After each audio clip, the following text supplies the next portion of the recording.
All right, let's talk about this. So the Minnesota Timberwolves are able to keep their season alive. They win game 4, and this series will be heading back to downtown Minneapolis for game 5.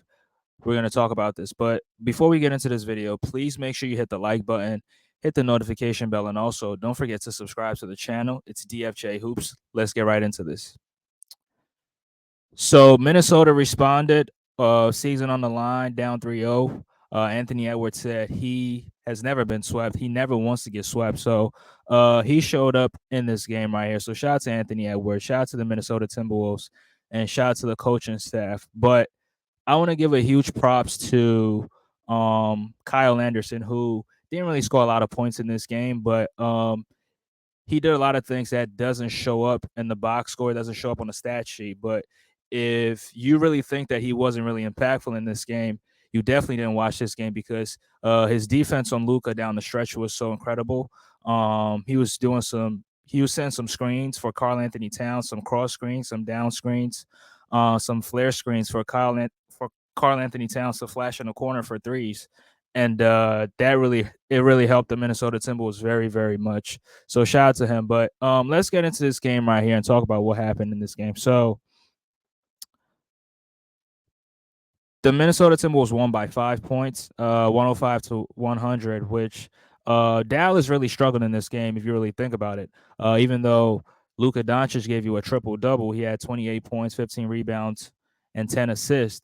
He was super inefficient from the field. He was 7 for 21.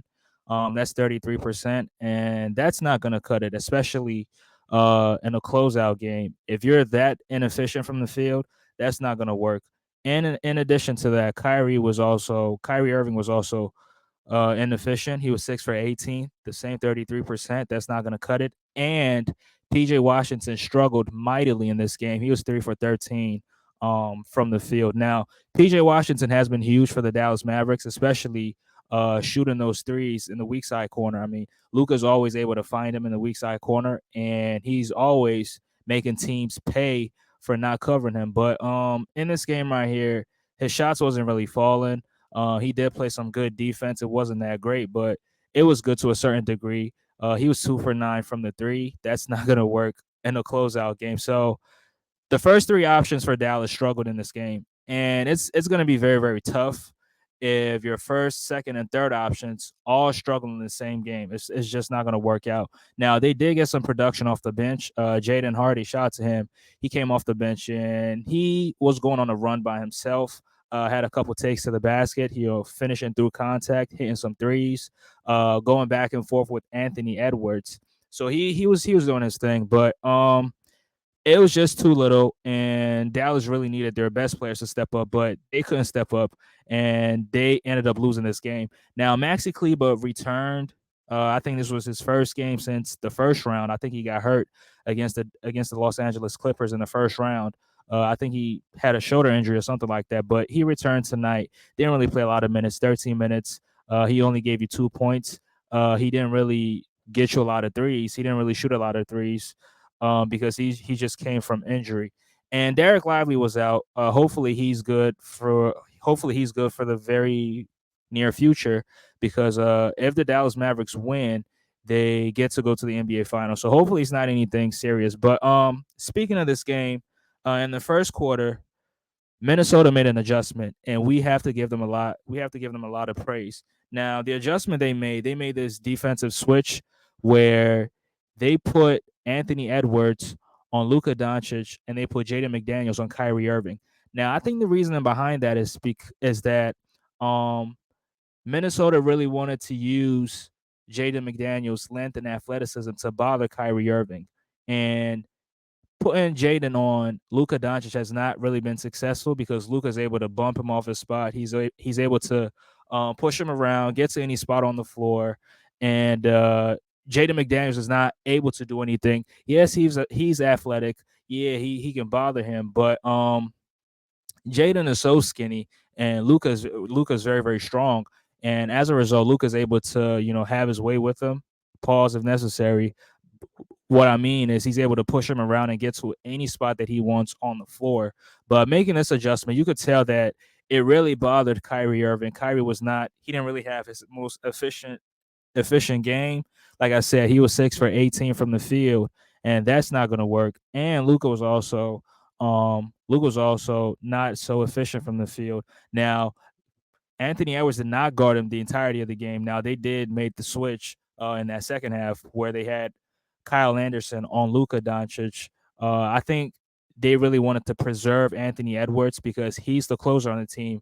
And if the Minnesota Timberwolves are going to win, or if they were going to win, Anthony Edwards was going to be the best player who had to step up for them to win. So shout out to the Minnesota Timberwolves. But in the first quarter, Anthony Edwards was so aggressive. He came out and, being so aggressive on both sides of the floor, getting through the lane. I mean, he got to the free throw line a couple times.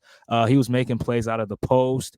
He was driving and dishing. He was shooting threes himself, pull up threes, and he was making them. I think Anthony Edwards was 11 for 26 from the field. So he had a going. He had a going early in this game.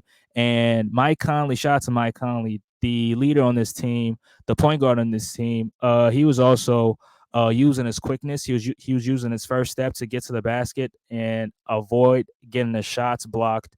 He was making plays as well. And in that first quarter, in the first half, Karl Anthony Towns was struggling, and some he was picking up some dumb fouls. And you question yourself, like, bro, your season is on the line. You're not supposed to be committing fouls like this because the team really needs you on the floor.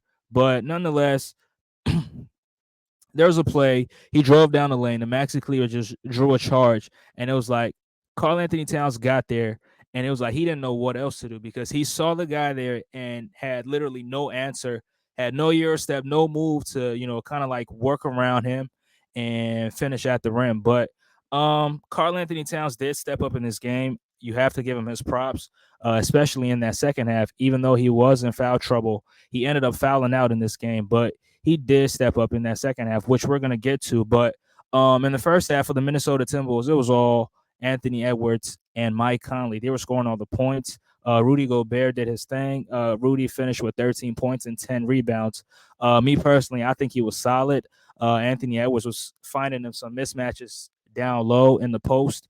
And I mean, Rudy Gobert is not really, he doesn't really have the offensive skill set to punish teams down low. So when he gets the ball down there, you just hope he can at least finish or at least get to the free throw line.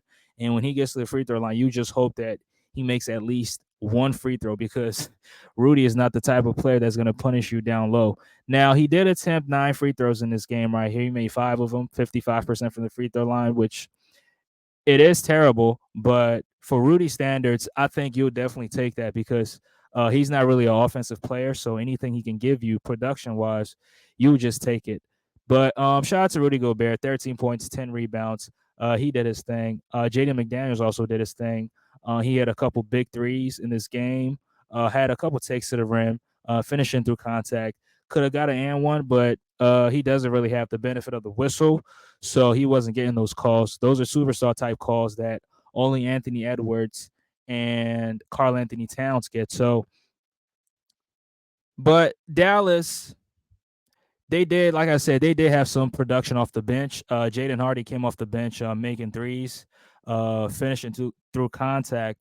And Josh Green also came off the bench. He was scoring as well, playing some good defense on Anthony Edwards. And it's just that they needed their stars to step up, and it was just not.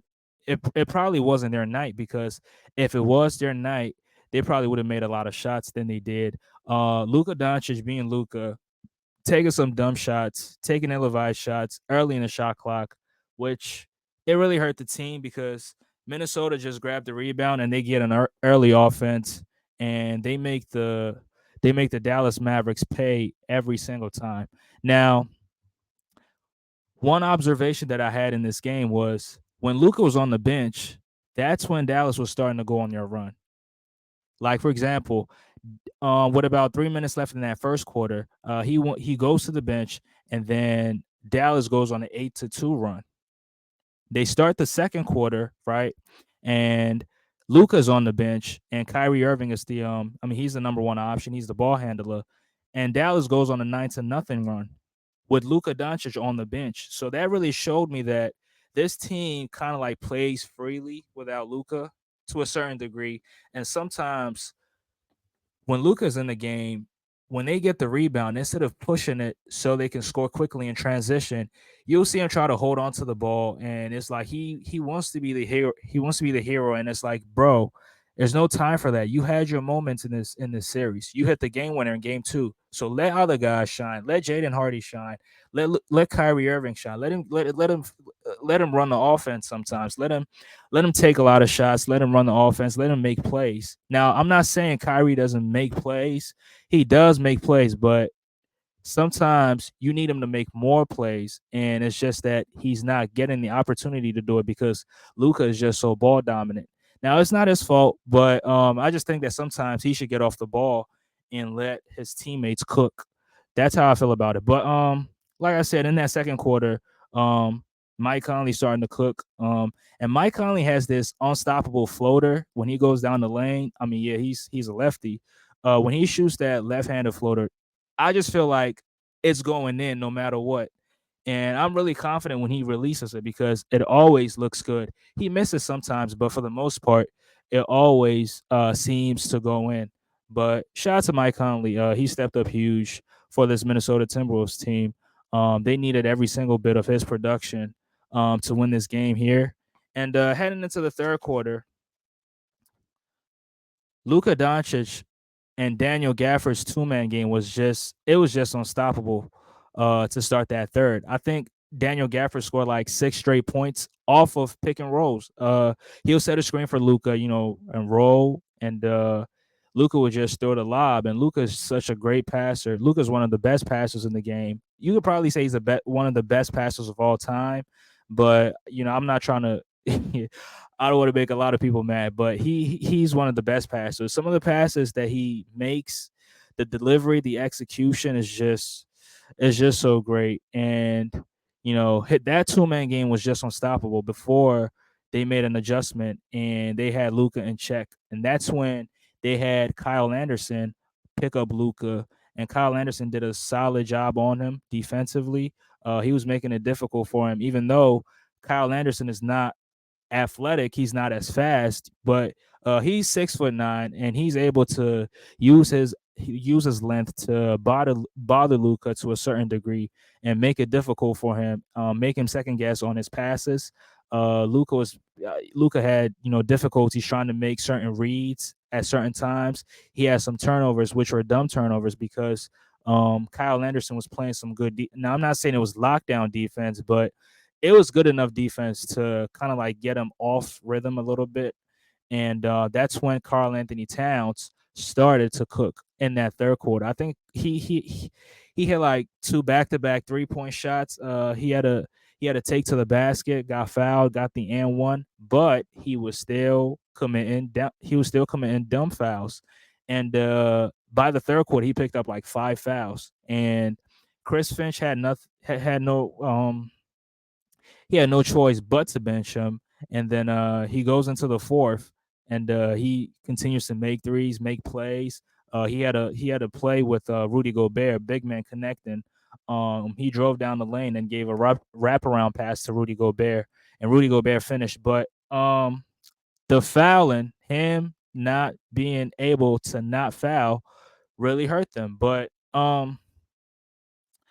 Minnesota goes on a 11-2 run, and they eventually close this game out. I think Luka had this ridiculous 4-point play where he shot it, and Anthony Edwards fouled him, and I thought Luka was gonna convert that free throw and cut it down to a 2-point game, but he missed the free throw, and Minnesota ended up winning this game right here.